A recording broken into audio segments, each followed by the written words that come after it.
اي حته. انا بقول لك هنا هو مش حكايه مش ابوك جاب شكرتين الاسمنت ليه؟ ما احنا عايزين نفهم الحته دي. جابهم ليه؟ انا لما جبت الشكرتين دي خدت. هو قال جيب شكرتين اسمنت ودنيا على اساس ايه؟ اللي يا صاحبي بتصور وهو بيتكلم. ايوه، ما عشان العمارة لازم يشوف الشغل على يعني. اساس يا صاحبي اللي بص على الطرقه ولقاها عايزه تتمحر. تمام. ما ليه اللي خلاه جاب شكرتين اسمنت؟ الطرقتين اللي هتتنحر. اللي انت ليه المشايه الطرقه اللي يزقيها يعني. الطرقه اللي انت بتتكلم عليها يوم ما هتاخد لها بص جردل. تمام. متزود مش هتاخد شكارة اسمنت. انا مش هعمل لي مظلم اخر كد الدنيا عشان انا انحرها من اول وجديد. طيب يعني تمام. هو النهارده بما يرضي الله يعني زي ما تقول ايه معاه مستشفى مش عارف مين بيعمل عمليه وفي ناس قراباه جايين من اسوان ومش عارف يعني اليوم ايه معاه مكربل. مشغول حتى موتوسيكله باظ.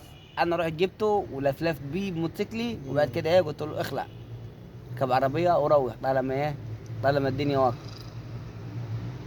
تمام. رحت جبته من البيت قلت له والله الموتوسيكل ما فيه بنزين عشان خاطر تبقى عامل حسابك. قال لي انا اعدي اللي دول اللي في جيبي. قلت له ارمي الموتوسيكل بنزين عشان نعرف نتمشى. طب الطرقه دي ينفع ما تترشش؟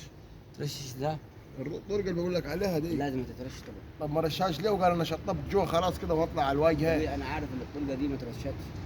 يعني هيرشها. هيرش طب تمام. دي هيرشها لازم هيرشها. كيف يعني مش هيرشها يعني؟ مش عارف وقال شطبت جوا وتمام الدنيا وهنشتغل في الواجهه. طب ازاي الموضوع ده؟ على اساس اللي هو واحد هياخد السلم ده ويخش ايه واحد يعني يلبس يخلص أسمنت. جوا وواحد يخلص برا. فاهمني؟ تمام. بس يعني انا دلوقتي اديني واحدة سامعني بعد، قول. فهمني. اديني واحدة سامعني، ما فهمني سامعني. ليه يعني فهمني سامعني؟ ما هو كان عندنا احنا فهمني سامعني. بس انت سامعني ولا ما سامعنيش؟ انا سامع. ايوه. انت فاهمني. فاهمني. انت سامعني. انت فاهمني.